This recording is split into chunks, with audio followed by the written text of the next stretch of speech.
सो hey everyone, इस video के अंदर हम लोग हमारा oogenesis डिस्कस करेंगे। लेकिन हमारी लास्ट वीडियो के अंदर हमने हमारा फीमेल रिप्रोडक्टिव सिस्टम पूरा फिनिश कर लिया था।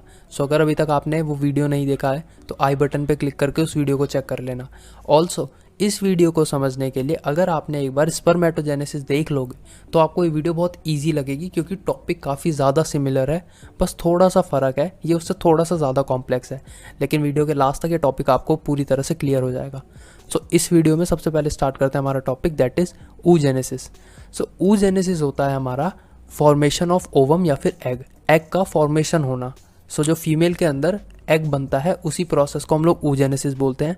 अच्छा, ये जो एग बनता है, जो फीमेल्स होती हैं इनके अंदर जो oogenesis होता है वो एम्ब्रियोनिक स्टेज से ही स्टार्ट हो जाता है। जब ये फीटस बनती हैं तब से ही इनके अंदर oogenesis की प्रक्रिया शुरू हो जाती है। जैसे हमारे ह्यूमन मेल्स थे, उनके अंदर क्या होता था, जब प्यूबर्टी में वो आते थे तब वो स्पर्मेटोजेनेसिस करके स्पर्म्स बनाते थे।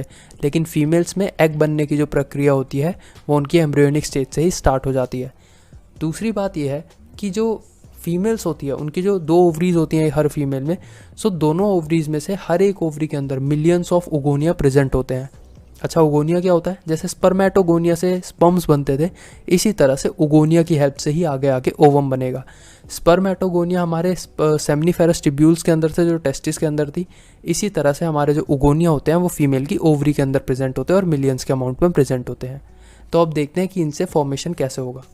तो सबसे पहले हमारा होता है ओगोनियम, मतलब ओगोनिया का सिंगुलर होता है ओगोनियम। तो यहाँ पर हम प्रोसेस समझने के लिए एक ओगोनियम ले लेते हैं। ये रहा हमारा ओगोनियम। ओगोनियम एक डिप्लॉइड सेल होता है। हमेशा याद रखना, जिस भी सेल से गैमेट्स बनेंगे वो हमेशा डिप्लॉइड सेल ही होगा। एक डिप्लॉइड सेल से हमेशा गैमेट्स बनते हैं। क्यों?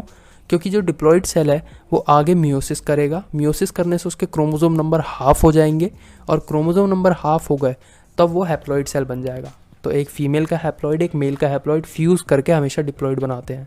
इसी तरह से ज़ायगोट बनता है हमेशा। मेल जर्म सेल में हमने देखा हमारा जो स्पर्मेटोगोनिया था वो डिप्लॉइड था। यहाँ पर हमारा ओगोनियम डिप्लॉइड होगा। तो सबसे पहले एम्ब्रियोनिक स्टेज में ही, ये अभी एम्ब्रियोनिक स्टेज में ही है, तो एम्ब्रियोनिक स्टेज में ये करेगी माइटोसिस डिवीजन। मैं उम्मीद करता हूँ आपको मियोसिस और माइटोसिस आता होगा, बट फिर भी मैं ब्रीफ में आपको बता देता हूँ। माइटोसिस होता है कि जो क्रोमोसोम नंबर है वो सेम रहेंगे और सेल 1 से 2 बन जाएंगे। और मियोसिस होता है कि क्रोमोसोम नंबर हाफ हो जाएंगे और सेल 1 से 4 बन जाएंगे। मियोसिस 2 फेज़ में होता है, मियोसिस 1 और मियोसिस 2। मियोसिस 1 में सेल 1 से 2 बनते हैं और क्रोमोसोम नंबर हाफ हो जाते हैं। और मियोसिस 2 में वही सेल 2 से 4 बन जाते हैं, लेकिन क्रोमोसोम नंबर दूसरी बारी में हाफ नहीं होते हैं। तो सबसे पहले हमारा ओगोनियम माइटोसिस डिवीजन करेगा और वो ओगोनियम से बना लेगा प्राइमरी oocyte। जैसे स्पर्मेटोगोनियम से बना था हमारा प्राइमरी स्पर्मेटोसाइट, सिमिलरली ओगोनियम से बनेगा प्राइमरी oocyte। तो ओगोनियम डिप्लॉइड था, माइटोसिस करा है, प्लॉइडी सेम रहेगी, 2n ही रहेंगे दोनों सेल, और सेल 1 से 2 बन गए। अब क्या होगा, ये जो प्राइमरी oocyte है ये एम्ब्रियोनिक स्टेज में, अभी ये एम्ब्रियो ही है, तो वहीं पर ये मियोसिस 1 भी शुरू करेगा। लेकिन हमने पढ़ा है मियोसिस 4 फेज़ में होता है, prophase, metaphase, anaphase, telophase. Mitosis भी 4 में ही होता है। सो मियोसिस के 2 फेज़ होते हैं, मियोसिस 1, मियोसिस 2। तो इसीलिए टोटल 8 फेजेस हो गए, prophase 1, prophase 2, prophase 1, metaphase 1, anaphase 1, telophase 1। Similarly meiosis 2 के हो गए 4, प्रोफेज 2, मेटाफेज 2, एनाफेज 2 और टीलोफेज 2। सो इधर क्या होगा, ये मियोसिस 1 स्टार्ट तो करता है लेकिन प्रोफेज 1 में ही अटक जाता है, उसके आगे आ ही नहीं पाता। अब ये यहाँ पर अटक जाता है और अब जो फीमेल है वो अपनी प्यूबर्टी तक यहीं तक अटकी रहती है। तो प्रोसेस एम्ब्रियो की स्टेज से स्टार्ट हुआ था, ओगोनियम से प्राइमरी oocyte बना था, प्राइमरी oocyte, लेकिन आगे आके प्राइमरी oocyte ही रह जाता है क्योंकि मियोसिस 1 भी पूरा नहीं हो पाया, वो पहले ही अटक गया। तो प्राइमरी oocyte ही बोलते हैं इसको हम अब भी। अब क्या होता है, फीमेल हो गई है बड़ी, तो उसकी प्यूबर्टी आ चुकी है, उसकी एज 11 से 13 के आसपास हो चुकी है। अब क्या होगा, जो इसकी मियोसिस 1 है ये कंप्लीट हो जाएगी। सो यहाँ पर बस ये होता है कि अनइक्वल डिवीजन होता है। अनइक्वल डिवीजन से मेरा क्या मतलब है वो आपको थोड़ी देर में समझ आ जाएगा। जो सेल्स है वो 2 में डिवाइड हो जाएंगे, एक छोटा सेल बनेगा और एक बड़ा सेल बनता है, लेकिन प्लॉइडी हाफ हो जाएगी मियोसिस के बाद, ये हमने पहले ही डिस्कस कर लिया था। अब प्लॉइडी हाफ हो गई है तो जो छोटा वाला सेल है उसको हम लोग बोलते हैं पोलर बॉडी, और वो डीजनरेट हो जाती है, उसका कोई काम नहीं होता। लेकिन जो हमारा बड़ा वाला सेल बना है इसको हम लोग नाम देते हैं हमारा सेकेंडरी oocyte। मतलब प्राइमरी oocyte ने मियोसिस कंप्लीट करके सेकेंडरी oocyte बनाया। लेकिन मैंने कहा था मियोसिस 2 फेजेस में कंप्लीट होता है, तो मियोसिस 1 ही हुआ है। अब ये करेगा मियोसिस 2 कंप्लीट। तो जब सेकेंडरी oocyte मियोसिस 2 कंप्लीट करेगा तो अगेन वो जो बड़ा वाला सेल है वो मियोसिस करेगा, तो एक छोटा सेल बनेगा, एक बड़ा सेल बन जाएगा। सो जो छोटा वाला सेल है वो पोलर बॉडी है, वो डीजनरेट हो जाएगा, और जो हमारा बड़ा वाला सेल है वो होगा हमारा ओवम, और वही है हमारा एग। सो अनइक्वल डिवीजन से मेरा यही मतलब था कि एक छोटा सेल बनेगा और एक बड़ा वाला सेल बनेगा। सो आई होप आपको यहाँ तक ये वीडियो समझ आ गई होगी।